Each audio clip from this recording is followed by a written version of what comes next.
الحمد لله الذي هدانا لهذا وما كنا لنهتدي لولا أن هدانا الله وأشهد أن لا إله إلا الله وحده لا شريك له وأشهد أن سيدنا ونبينا ومولانا محمدا عبده ورسوله أما بعد فأعوذ بالله من الشيطان الرجيم يا أيها الذين آمنوا قوا أنفسكم وأهليكم نارا وقودها الناس والحجارة عليها ملائكة غلاظ شداد لا يعصون الله ما أمرهم ويفعلون ما يؤمرون وقال تعالى وهم يصطرخون فيها ربنا أخرجنا نعمل صالحا غير الذي كنا نعمل أولم نعمركم ما يتذكر فيه من تذكر وجاءكم النذير فذوقوا فما للظالمين من نصير صدق الله العظيم. وقال نبينا صلى الله عليه وسلم ما نحل والد ولدا من نحل أفضل من نحل حسن أدب أو كما قال عليه السلام. اللهم صل على سيدنا محمد في أول كلامنا اللهم صل على سيدنا محمد في أوسط كلامنا اللهم صل على سيدنا محمد في آخر كلامنا. قابل قدر بزرگوں، عزیز نوجوان بھائیوں،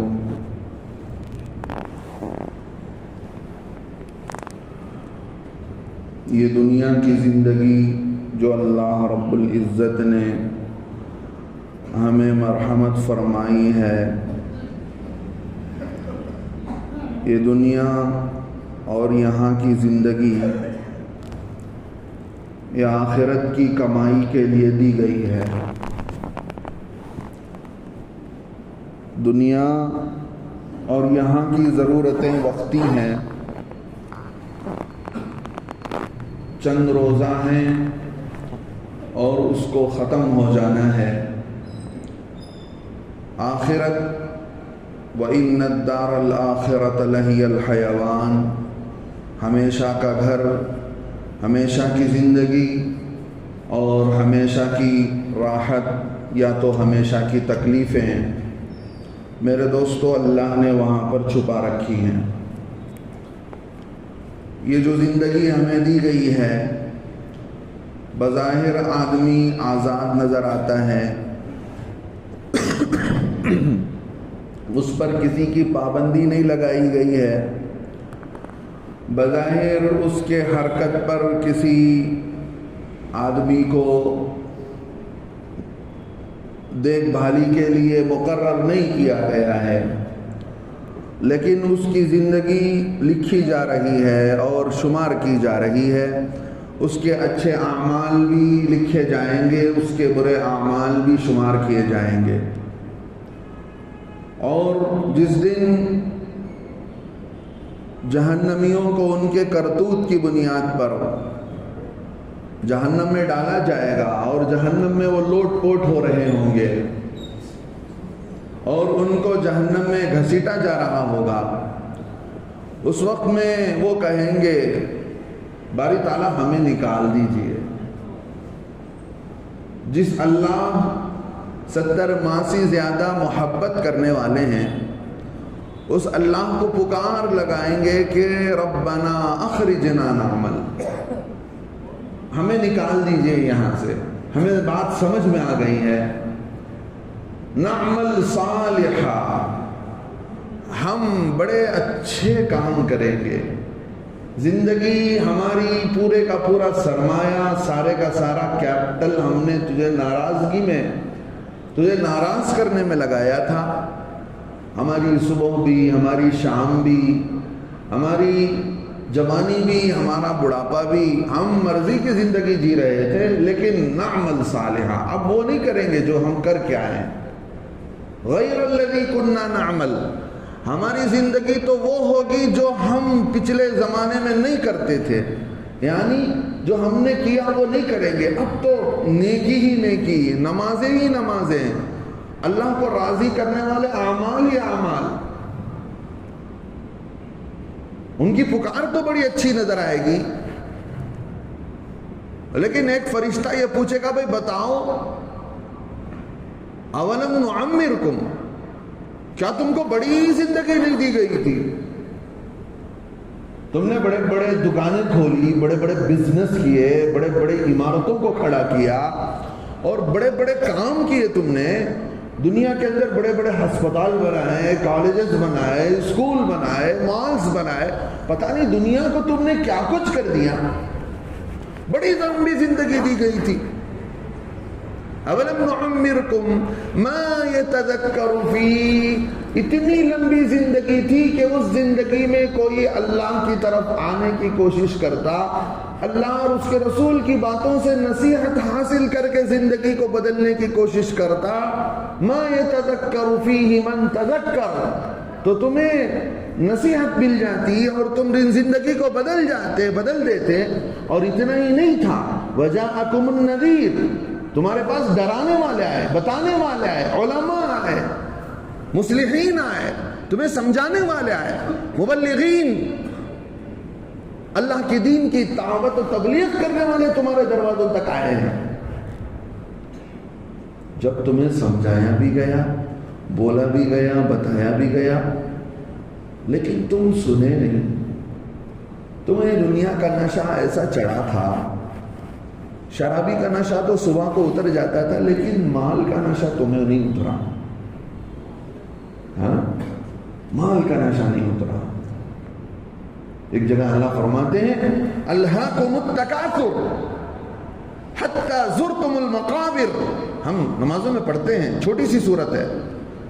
تم کو زیادہ مال بٹورنے، مال جمع کرنے کی فکر میں اللہ سے دور کر رکھا ہے، غافل کر رکھا ہے. کمائے جا رہے ہیں، بیٹا بھی کما رہا ہے، بیوی بھی کما رہی ہے، بچی بھی کما رہی ہے، سب کما رہے ہیں. کماؤ، جماؤ.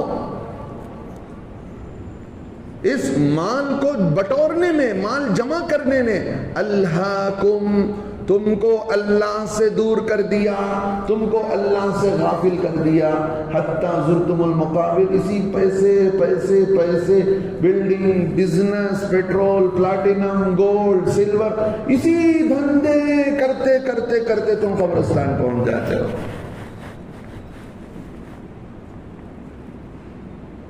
ہاں، کتنا بڑا بیوقوف انسان جو اپنے کو سمجھدار سمجھتا ہے، دنیا کی بڑی بڑی چیزوں کو رکھ کر سمجھتا ہے کہ یہی سب کچھ ہے.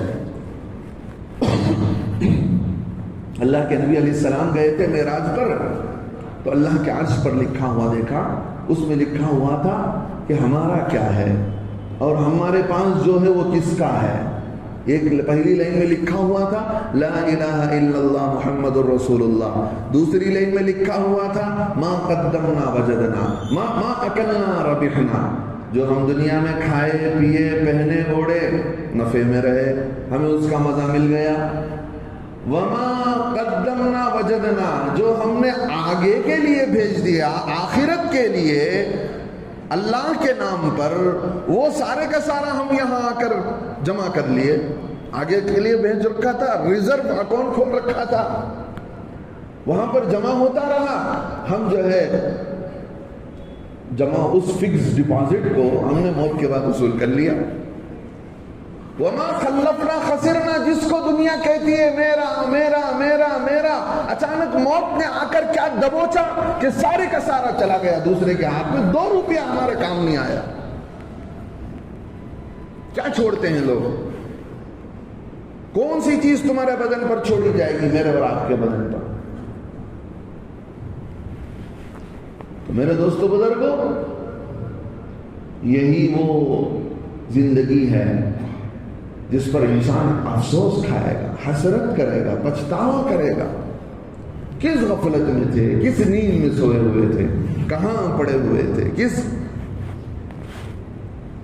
اللہ کو راضی ناراض کر بیٹھے تھے. ہاں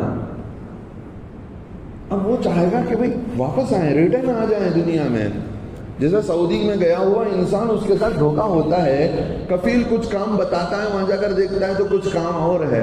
یہاں سے اس کو ڈرائیور کا ویزا ملتا ہے، ہاؤس ڈرائیور، وہاں جا کر دیکھتا تو مزرعے کا کام ملا ہے کہ بھئی ریگستان میں جاؤ، اونٹیں چڑھاؤ.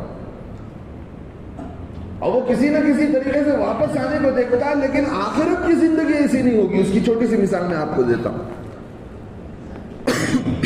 بہت سارے لوگوں نے ایئرپورٹ پر سفر کیا ہے ہوائی جہاز سے. جو پروسیس ہوتے ہیں وہ ہوتے ہوتے آپ آگے بڑھتے جاتے ہیں، بورڈنگ پاس لیتے ہیں. بورڈنگ پاس لینے کے بعد آپ کا سارا مال جمع، سارا سامان جمع ہو جاتا ہے. پھر آپ کی چیکنگ ہوتی ہے. پھر کسٹم کے بعد جانے کے بعد آپ کو یاد آتا ہے میں بہت اہم چیز تھی، میں چھوڑ کے آ گیا. واپس آ سکتے ہیں؟ آنے دیا جائے گا؟ نہیں. دنیا کا بنایا ہوا قانون یہ کہتا ہے کہ ایک لمٹ ہے، اس لمٹ تک کی آپ اپنی مرضی کر سکتے ہیں، لیکن اس لمٹ کو پار کر دیں گے تو پھر تمہارا دوبارہ واپس آنا مشکل ہے. اگر آؤ گے تو آ نہیں سکتے، آنا چاہو گے. اللہ بتاتے ہیں یہ دنیا کی زندگی بھی ایسی ہے. اب اس دنیا کی زندگی میں ہم جی رہے ہیں. اللہ نے ہمیں کمانے سے منع نہیں کیا، اللہ نے ہمیں مال جمع کرنے سے منع نہیں کیا. یہ بتایا کہ اس جمع کرنے میں تم اللہ کو مت بھولو. جمع کرتے کرتے اللہ اور اس کے رسول کو ناراض مت کرو، نمازیں مت چھوڑو، لوگوں کا حق ادا کرنے سے پیچھے مت رہو. زکوٰۃ ہے، صدقات ہے، تم سب ادا کر رہے ہو، مال جمع کر رہے ہو، بہت اچھی بات ہے. تم نے اللہ کا بھی حق ادا کر دیا، صدقات بھی دے دیا، لوگوں کے لیے، مدرسے مسجدوں کے لیے بھی تم کام آ گئے. لیکن ساری کوشش کیا اسی دنیا کے لیے؟ کیا سارا ٹارگٹ اسی ایک دنیا کے لیے جو دنیا چھوڑ کر جانا، چاہ کر بھی نہ چاہ کر بھی آدمی چھوڑ کے جائے گا. بڑے بڑے بادشاہ چھوڑ کے چلے گئے، خزانے کے خزانے چھوڑ کے چلے گئے. کم ترکو من جنات و عیون. قرآن وہ نقشہ کھینچتا ہے، فرعون کے محلات اور باغات کے نقشے کو کھینچتا ہے. کم ترکو من جنات و عیون. حضرت سعد بن وقاص رضی اللہ عنہ جب ایران کو فتح کر کے جب دیکھا کہ وہ دشمن اور وہ بادشاہ سب کا سب سارے کا سارا سامان چھوڑ کر بھاگ گئے، ان کی زبان پر وہی قرآن کی آیت آئی، کم ترکو من جنات و عیون. ارے کتنے باغات اور محلات یہ چھوڑ کر چلے گئے.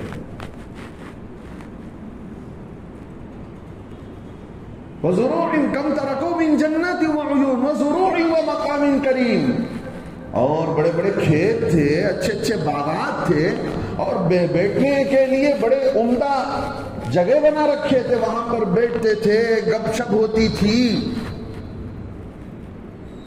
وَنَعْمَةٍ كَانُوا فِيهَا فَاكِهِينَ. اور ایسی نعمتیں، باغات اور پھل اور فروٹ اور ان کے دسترخوانوں کے میوے اور ان کے لیے شربتیں اور شراب. كَذَلِكَ وَأَوْرَثْنَاهَا قَوْمًا آخَرِينَ. اللہ فرماتے ہیں نافرمانوں سے ایسے ہی ہم چھینتے ہیں.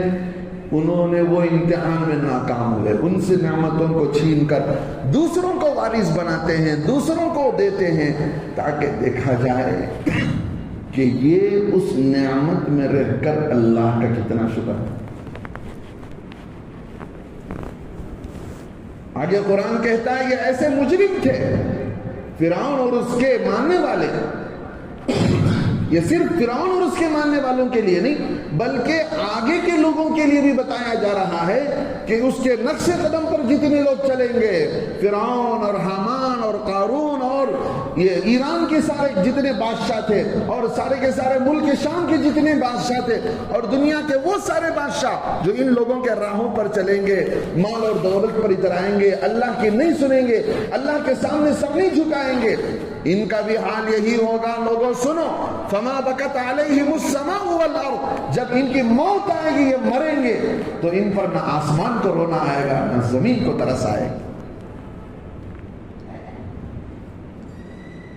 نیک بندہ، ایمان والے بندے کے بارے میں تو حدیث میں بتایا گیا، جب وہ مرتا ہے تو اس کی عبادت کی ہوئی جگہ اس کو یاد کرتی ہیں، وہ حصے جس میں اس نے نمازیں پڑھی تھی وہ حصے رونے لگتے ہیں۔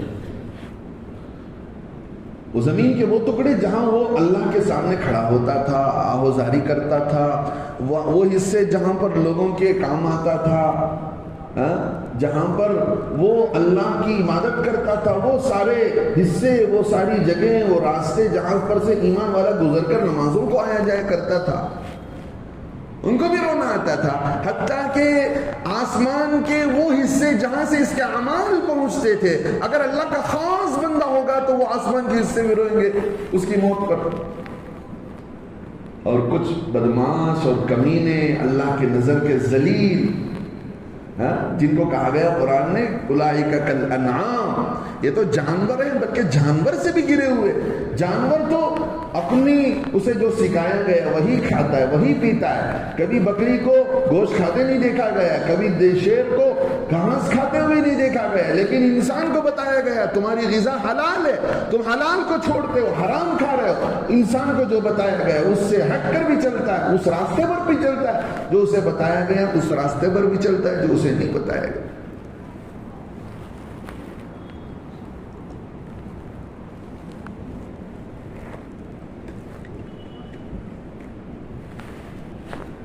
تو ایسے ذلیل جب مرتے ہیں، اللہ کے نبی نے کہا نا،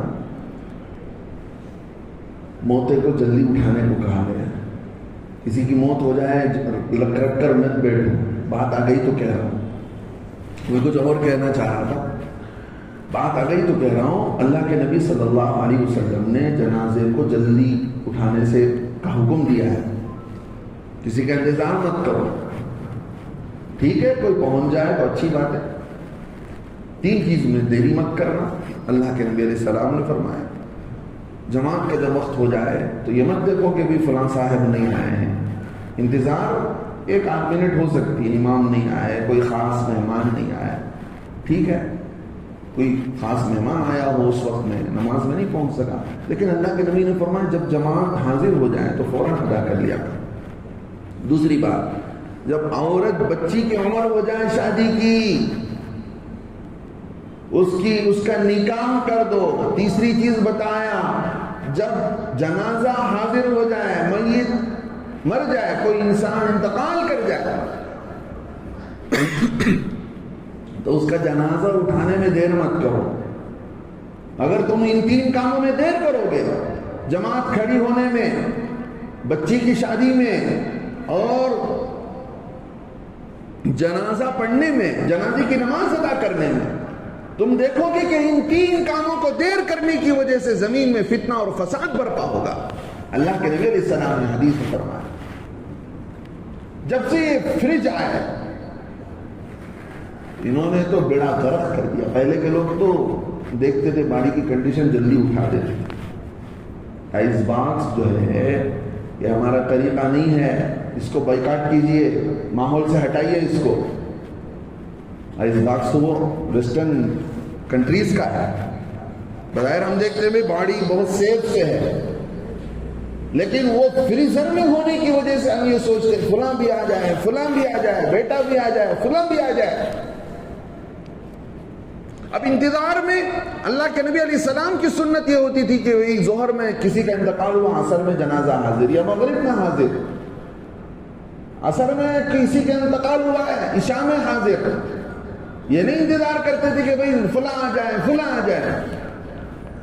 ہاں اللہ معاف فرمایا، کیسی کیسی ہمارے زندگی کے اندر تبدیلی آ گئی۔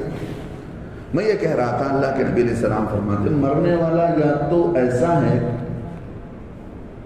جس سے دنیا راحت پاتی ہے.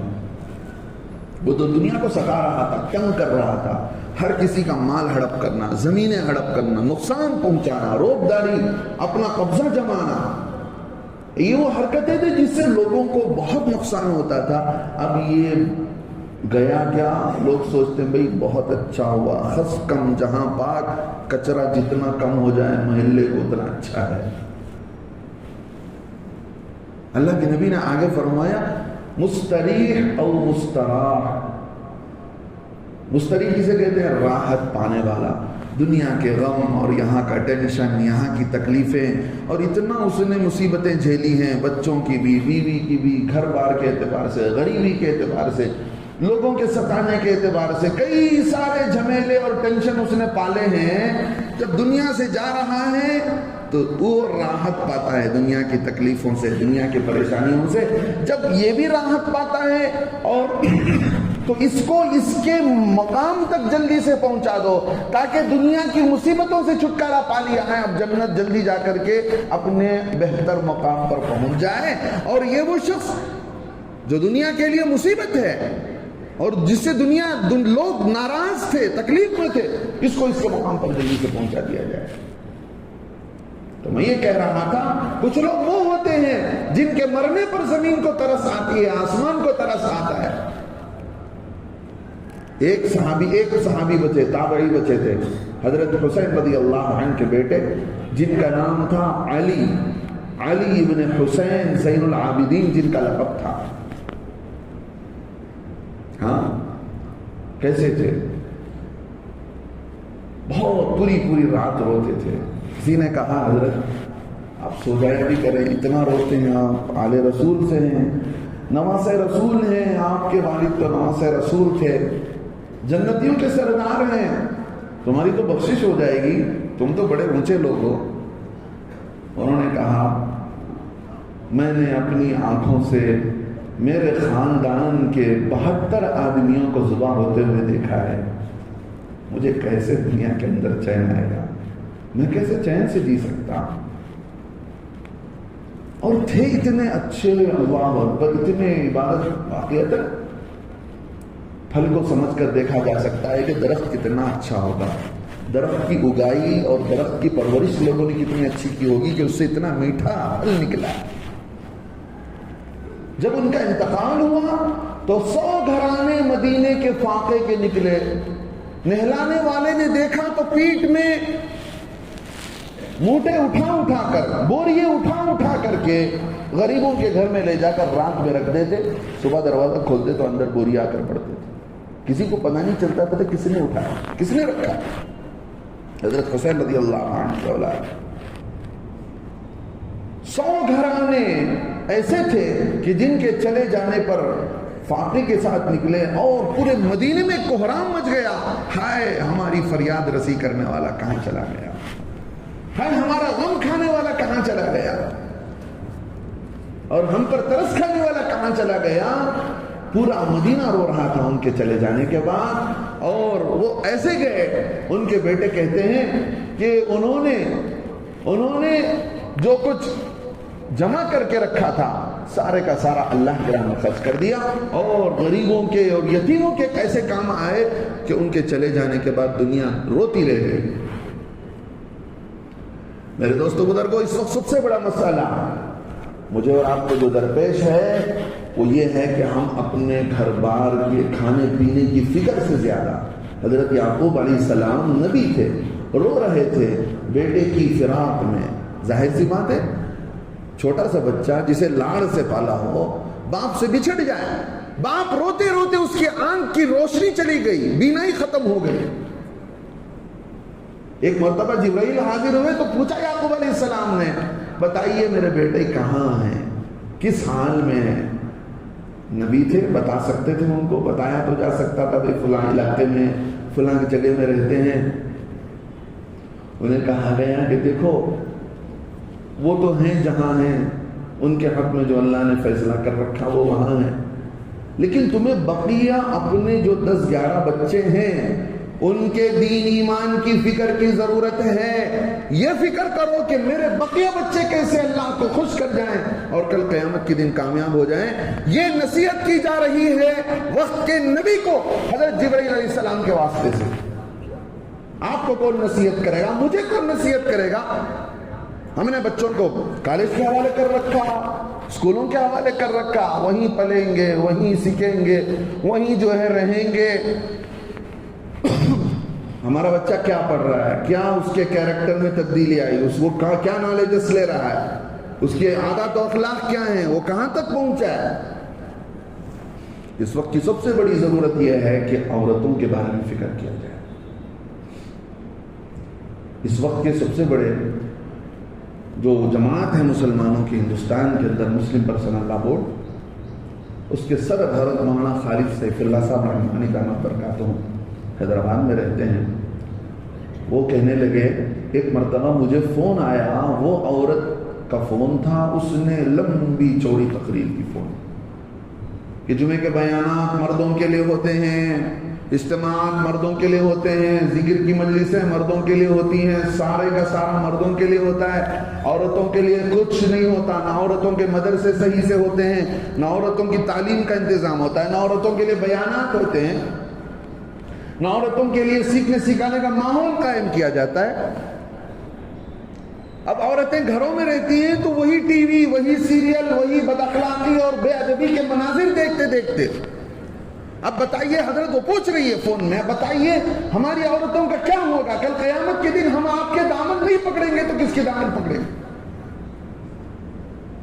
آپ آل انڈیا مسلم پرسنل لا جو جماعت اپنے کو مسلمان کہتی ہے وہ ساری کی ساری اس بورڈ کے اندر شامل ہے. آپ اتنے بڑے ہو، آپ بتائیے اس مسئلے کا حل کیا ہے؟ میں اپنی بات کہتا ہوں، میں اپنی اوپینین، پرسنلی اوپینین کہتا ہوں.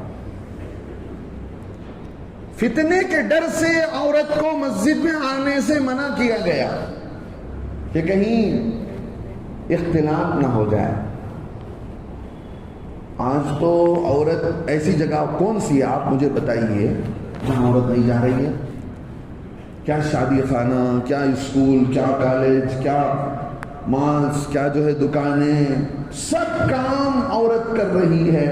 لیکن فتنے سے بچنے کے لیے اسے ان سارے مناظر سے بھی، ان ساری جگہوں سے بھی بچنا چاہیے تھا، لیکن وہاں سے تو نہیں بچ رہی ہے. کم از کم اس کے لیے نماز کا انتظام مسجدوں میں نہیں ہے تو ان کو دین سکھانے کا اور دین سمجھانے کا انتظام ہے.